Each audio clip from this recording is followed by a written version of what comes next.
AC और DC मशीनों की पहचान करना, मोटर या जनरेटर, क्योंकि हम यहाँ मोटर और जनरेटर की जगह हम मशीन शब्द इस्तेमाल कर रहे हैं। डीसी मोटर में पोल स्थिर होते हैं और आर्मेचर घूमता है। मैक्सिमम करंट आर्मेचर में चलता है, इसलिए इसके पोल ठंडे रहते हैं। पोल यहाँ पर जो दो नट से टाइट कर दिए जाते हैं। और आर्मेचर में मैक्सिमम करंट इसके आर्मेचर में चलता है।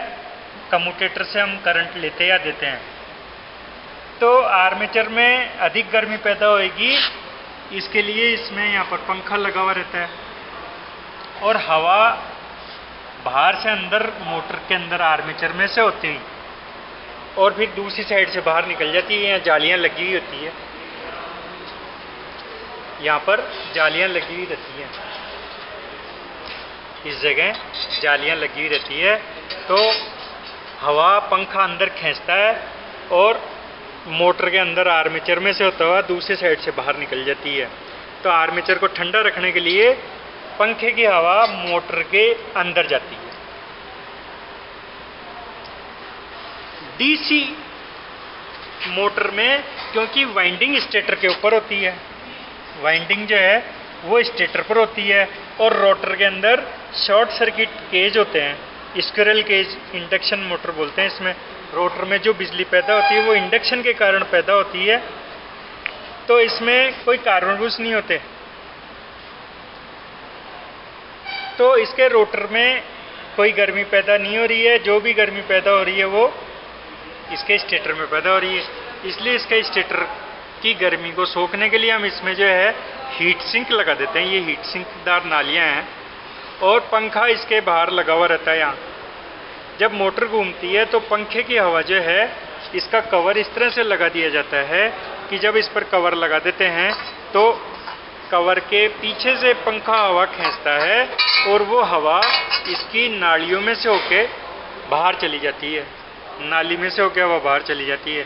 तो इस तरह से जो है इसका स्टेटर ठंडा रहता है। तो एसी और डीसी मशीन का मुख्य अंतर यही है कि जब हम मशीन को देखेंगे उसमें हीट सिंक लगी होगी, नालीदार होंगी, पंखा मशीन के बाहर होगा तो वो एसी मोटर है, और जिस मोटर की बॉडी प्लेन होगी, पंखा मोटर के अंदर होगा, वो डीसी मशीन होगी। अब एसी मशीन में भी जो है हम 3 फेज और सिंगल फेज की पहचान किस तरह से करते हैं।